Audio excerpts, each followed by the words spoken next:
Assalamualaikum warahmatullahi wabarakatuh. Waalaikumsalam warahmatullahi wabarakatuh. Kami dari kelompok 9 akan mempresentasikan menyeimbangkan permintaan dengan kapasitas produksi. Kelompok kami terdiri dari 3 orang. Yang pertama ada saya sendiri, Amelia Nurliani dengan NRP 1840-145. Yang kedua ada Irna Karlina dengan NRP 1840-123. Dan yang ketiga ada Delanti Audrey dengan NRP 1840-137. Di sini saya akan mempresentasikan tentang kapasitas produksi. Kapasitas produksi adalah sejauh mana fasilitas, peralatan, tenaga kerja, infrastruktur, dan aset lainnya tersedia bagi perusahaan tertentu untuk menghasilkan output bagi pelanggan. Sumber daya atau aset yang dapat digunakan suatu perusahaan untuk menghasilkan jasa. Dalam konteks jasa, kapasitas produksi dapat berupa yang pertama, ada fasilitas fisik yang untuk menampung pelanggan dan digunakan untuk menghantarkan proses jasa atau stimulus mental. Lalu yang kedua ada fasilitas fisik yang didesain untuk menyimpan atau barang yang merupakan milik mereka atau ditawarkan kepada mereka untuk dijual. Yang ketiga ada perlengkapan fisik yang digunakan untuk proses jasa manusia, kepemilikan, atau informasi yang dapat mencakup beragam barang dan jasa bersifat spesifik terhadap situasi. Yang keempat, ada tenaga kerja, merupakan elemen kunci, kapasitas produksi dalam semua jasa berkontak tinggi, dan dalam banyak jasa berkontak rendah. Dan yang kelima, ada infrastruktur. Lalu yang selanjutnya, saya akan mempresentasikan tentang mengelola kapasitas. Beberapa cara untuk menyesuaikan kapasitas, sehingga masalah tersebut dapat dikurangi, kapasitas dapat diperluas atau dipersempit, dan keseluruhan kapasitas dapat diatur untuk memenuhi permintaan. Yang pertama ada tingkat kapasitas terkadang dapat diperluas atau dipersempit, yaitu sebagian kapasitas itu bersifat elastis, strategi lain untuk memperluas kapasitas, dan rata-rata waktu yang pelanggan gunakan. Lalu yang kedua ada mengatur kapasitas agar sesuai dengan permintaan, yaitu yang pertama dengan cara menjadwalkan waktu kerja, yang kedua, melatih silang karyawan. Yang ketiga, menggunakan karyawan paruh waktu. Yang keempat, mendorong pelanggan untuk melakukan layanan mandiri. Yang kelima, meminta pelanggan untuk berbagi. Yang keenam, menciptakan kapasitas yang fleksibel. Dan yang ketujuh, menyewa atau berbagi fasilitas dan perlengkapan ekstra. Selanjutnya,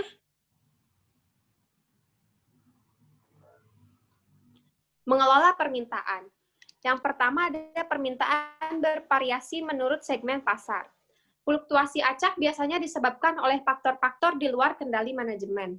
Akan tetapi, hasil analisis terkadang mengungkapkan bahwa siklus permintaan yang bisa diperkirakan sebagai satu segmen tersembunyi dalam pola permintaan yang lebih luas dan acak.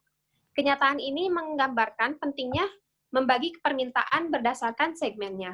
Lalu yang kedua ada memahami pola permintaan. Sebagian besar siklus periodik yang mempengaruhi permintaan atas jasa tertentu bervariasi dari kisaran 1 hari sampai 12 bulan. Dalam banyak kasus beberapa siklus dapat terjadi secara bersamaan.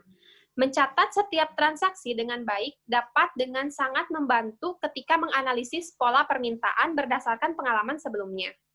Praktik sistem antrian yang baik yang didukung dengan perangkat lunak yang canggih dapat melacak pola konsumsi pelanggan berdasarkan tanggal dan jam secara otomatis. Lalu yang selanjutnya akan dipresentasikan oleh Irna.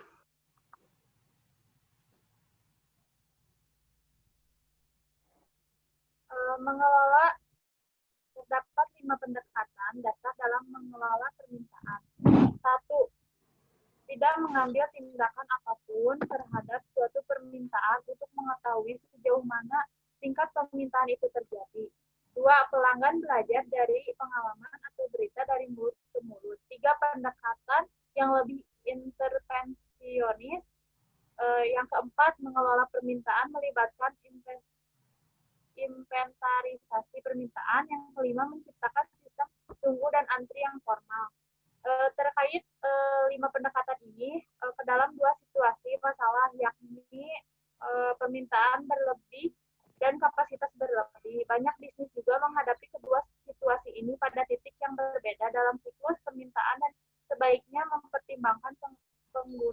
strategi intervensi seperti yang dibahas pendekatan kelima tersebut.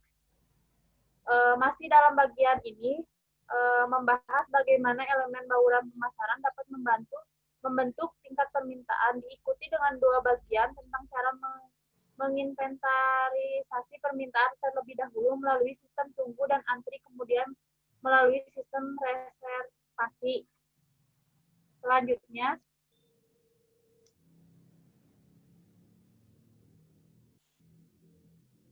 Selanjutnya ada mengukur kapasitas. Ukuran pengguna kapasitas meliputi jumlah jam atau persentase total waktu yang tersedia, yang digunakan fasilitas, tenaga kerja, dan peralatan secara produktif untuk menghasilkan pendapatan, dan juga persentase ruang yang tersedia, misalnya tempat duduk, kapasitas angkutan barang, per kubik, dan pita lembar komunikasi yang benar-benar dimanfaatkan untuk menghasilkan pendapatan. Dalam pengukuran kapasitas ada 5. Yang pertama ada menambah dan mengurangi tingkat kapasitas. Di sini bersifat sebagai kapasitas elastis dalam kemampuan menyerap tambahan permintaan. Bahkan kalaupun kapasitas terlihat bersifat tetap, seperti apabila didasarkan pada jumlah tempat duduk, mungkin masih ada peluang meraih bisnis tambahan pada jam-jam sibuk. Strategi lain untuk kerangka waktu tertentu adalah dengan memanfaatkan fasilitas tersebut dalam waktu yang lama. Yang kedua ada mengejar permintaan. Mengejar permintaan ini strategi yang digunakan untuk menghadapi berbagai variasi permintaan dalam mengelola kapasitas, disebut juga dengan casing demand. Yang ketiga ada menciptakan kapasitas dan fleksibel. Kadang-kadang masalahnya juga terletak pada seluruh kapasitasnya, melainkan dalam bauran yang bersedia untuk melayani kebutuhan segmen pasar yang berbeda-beda. Salah satu solusinya terletak dalam desain fasilitas fisiknya menjadi fleksibel. Yang keempat, ada memahami pola dan faktor penentu permintaan. Untuk mengendalikan keragaman permintaan untuk jasa tertentu, manajer perlu menentukan faktor apa saja yang mengatur siklus permintaan. Siklus permintaan di sini yaitu periode waktu ketika tingkat permintaan untuk jasa akan bergerak turun naik dengan pola yang dapat diprediksi sebelum level itu memunculkan diri. Yang terakhir ada berbagai hal yang mempengaruhi permintaan. Kebanyakan siklus berkala yang mempengaruhi permintaan untuk jasa tertentu berbeda-beda lama waktunya, mulai dari 1 hari hingga 12 bulan. Sering banyak siklus terjadi secara bersamaan waktunya. Selanjutnya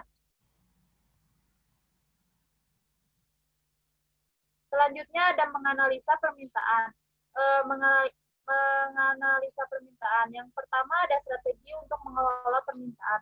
Kapasitas organisasi jasa untuk memenuhi permintaan dibatasi oleh satu atau lebih fasilitas fisik, perlengkapan, dan karyawan, dan jumlah urutan jasa yang disediakan. Akibatnya, keberhasilan keuangan dalam bisnis dengan kapasitas tersebut sebagai besar adalah hasil dari kemampuan manajemen menggunakan kapasitas produktif staff, tenaga kerja, perlengkapan, dan fasilitas seefisien mungkin dan sedapat mungkin menguntungkan. Yang kedua ada menggunakan strategi pemasaran untuk membentuk pola-pola permintaan. Yang pertama ada harga dan biaya-biaya lain. Salah satu cara yang paling langsung untuk mengurangi kelebihan permintaan pada masa puncak adalah mengenakan kepada pelanggan harga yang lebih tinggi untuk menggunakan jasa. Selama periode-periode tersebut, biaya-biaya lain juga memiliki efek serupa. Yang kedua ada elemen-elemen perebut. Yang ketiga ada memodifikasi tempat dan waktu penyerahan jasa.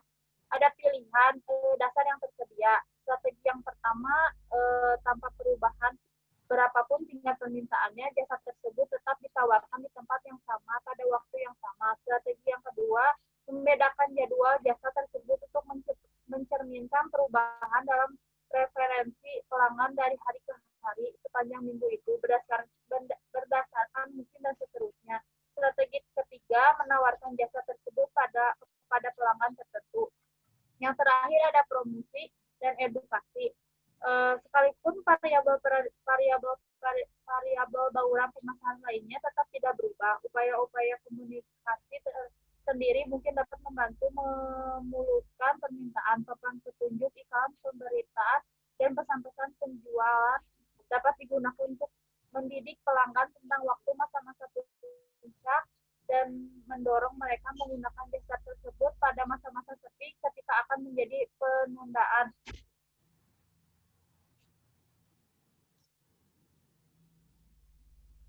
Ya, selanjutnya inventarisasi permintaan melalui sistem tunggu dan antrian. Tantangan dari jasa adalah bahwa jasa tidak dapat disimpan untuk digunakan di masa mendatang.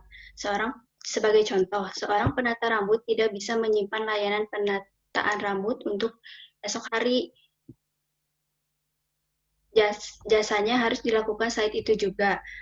Dalam dunia yang ideal, tidak ada orang yang ingin menunggu untuk melakukan transaksi jasa. Selanjutnya, persepsi pelanggan terhadap waktu tunggu. Menunjukkan bahwa pengguna transportasi menganggap waktu yang dihabiskan dalam bus atau kereta api adalah sekitar 1,5 hingga 7 kali lipat lebih lambat dibandingkan menggunakan waktu yang dihabiskan dalam bus atau kereta api adalah sekitar 1,5 hingga 7 kali lipat lebih lambat dibandingkan waktu yang dihabiskan dalam kendaraan. Lalu ada psikologi waktu tunggu. Menurut William James berkata, kebosanan disebabkan oleh terlalu efektifnya kita atas perjalanan waktu itu sendiri. Ketika menambah kapasitas atau pergeseran permintaan tidak mencukupi atau memadai, perusahaan penyedia layanan sebaiknya berusaha agar kreatif dan mencari cara agar waktu tunggu lebih menyenangkan bagi pelanggan. Dokter umum dan gigi menaruh banyak majalah di ruang tunggu mereka. Di ruang tunggu mereka untuk dibaca oleh pasien sembari menunggu giliran. Bengkel reservasi dan reservasi ban melangkah lebih jauh lagi dengan menyediakan berondong jagung, minuman ringan, kopi, dan es krim bagi pelanggan sambil menunggu mobil mereka di reservasi. Pemasar layanan yang pegawainya menyadari bahwa pelanggan merasakan waktu tunggu dalam berbagai cara bergantung pada situasi yang ada.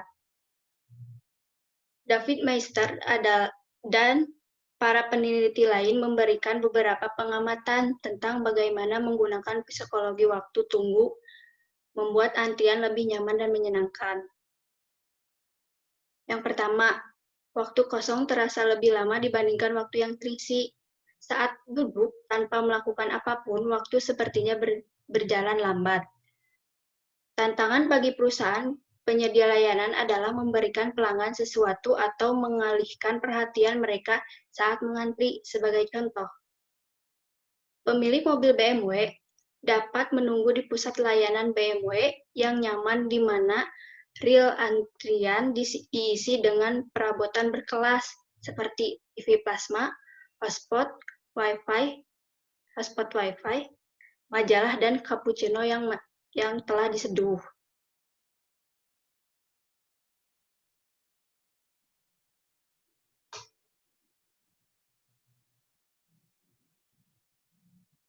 Selanjutnya, inventarisasi permintaan melalui sistem reservasi. Manfaat dari sistem reservasi ini adalah ketidakpuasan pelanggan akibat antrian yang berlebih dapat dihindari. Salah satu tujuannya yaitu menjamin bahwa layanan tersebut akan tersedia ketika pelanggan menginginkannya. Yang kedua, reservasi memungkinkan permintaan dikendalikan dan dikurangi fluktuasinya dengan cara yang terkelola. Sistem reservasi yang dikelola dengan baik memungkinkan organisasi untuk mengalihkan permintaan layanan dari pilihan waktu pertama hingga waktu yang lebih awal atau kemudian dari satu kelas ke kelas lainnya, dan bahkan pilihan lokasi pertama ke lokasi alternatif. Lalu yang selanjutnya, sistem reservasi memungkinkan adanya manajemen penerimaan dan berfungsi sebagai cara untuk menjual sebelum dipasarkan ke segmen pelanggan yang berbeda. Sebagai contoh, adanya reservasi pada layanan perbaikan dan pemeliharaan memungkinkan pihak manajemen untuk memastikan bahwa ada waktu yang tersisa untuk menangani pekerjaan-pekerjaan darurat atau dadakan. Yang selanjutnya, data dari sistem reservasi juga membantu organisasi untuk menyiapkan proyeksi operasional dan finansial untuk periode mendatang. Sistem-sistemnya bervariasi dari kunjungan ke dokter dengan menggunakan buku tulis hingga bank data yang tersentralisasi dan terkomputerisasi di dalam operasional global maskapai penerbangan.